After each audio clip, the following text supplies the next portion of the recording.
আসসালামু আলাইকুম। আশা করি আপনারা সকলে ভালো আছেন। আজকের স্পেশাল ভিডিওতে আপনাদের সকলকে স্বাগত জানাচ্ছি। আমি রান্না করছি গরুর মাংস। এখানে আমি পেঁয়াজ কেটে দিয়ে দিয়েছি। পেঁয়াজগুলো আগে লাল লাল করে ভালোভাবে ভেজে নেব। এখন আমি চুলা রাখতে একদম লো রাখবো। এই যে এখানে মাংস রাখা আছে। এখানে আমি লবণটা দিয়ে দিলাম আগে, যাতে পেঁয়াজগুলো একটু তাড়াতাড়ি ভাজা হয়ে যায়। বাসনার জন্য আমি কয়েকটা আমন্ড জিরে দিয়ে দিলাম। যে এখানে এলাচ, দারচিনি, তেজপাতা, লবঙ্গ আর এই যে বড় একটা কালো এলাচ আছে, এগুলো এখন আমি দিয়ে দিব। মশলাগুলো দিয়ে দিয়েছি। এখন আমি হালকা ভেজে নেবো। দেখেন পেঁয়াজটা কিন্তু ব্রাউন কালার হয়ে গেছে। এখন আমি বাকি মশলাগুলো দিয়ে দিব। একটু দেখেন এটা রসুন বাটা, এটা আদা বাটা আর এখানে জিরা বাটা নিয়ে নিয়েছি। এখন সেগুলো আমি দেখেন মশলাগুলো কিন্তু তেল ছেড়ে দিয়েছি। এখন আমি গুঁড়ো মশলাগুলো দিয়ে দেবো।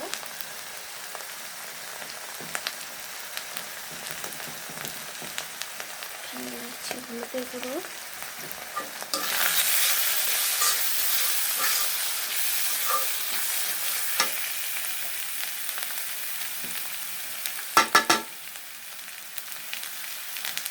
এখানে দিচ্ছি লাল মরিচের গুঁড়ো,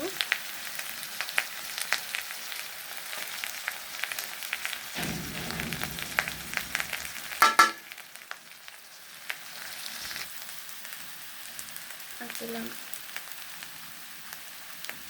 রাঁধুনি সজের গুঁড়ো। সামান্য একটু পানি অ্যাড করে দেবো যাতে মশলাগুলো না পড়ে যায়। দেখেন মশলাগুলো এখন ভালোভাবে চাল করে নেব। মশলা থেকে যখন তেল ছেড়ে দেবে তখন আমি মাংসগুলো দিয়ে দিব। এখন আমি এখানে কয়েকটা কাঁচামরিচ চেরা দিয়ে দিব।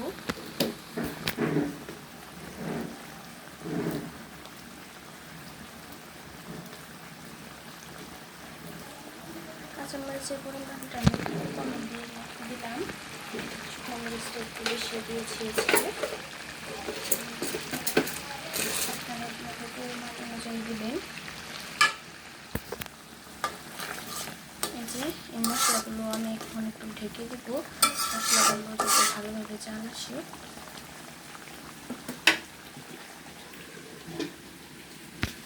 দেখেন মশলা কিন্তু ভালোভাবে কষানো হয়ে গেছে। মাংসগুলো অ্যাড করে দিব।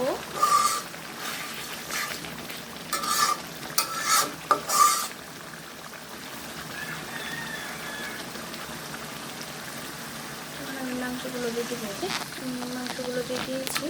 এখন খুব ভালোভাবে নিয়ে ছেড়ে মশলার সাথে মাংসগুলো ভালোভাবে মিশিয়ে নেব।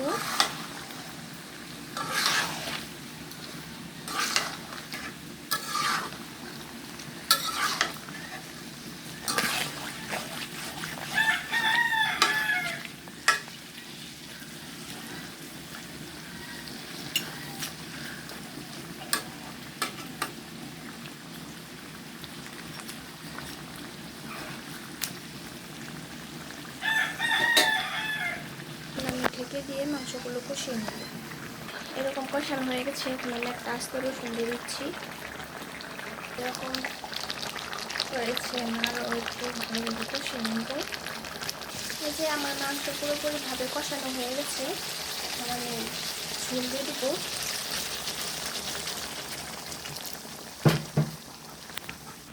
এই যে এখন ঢেকে দিচ্ছি। দেখেন আমার রান্না কিন্তু শেষ।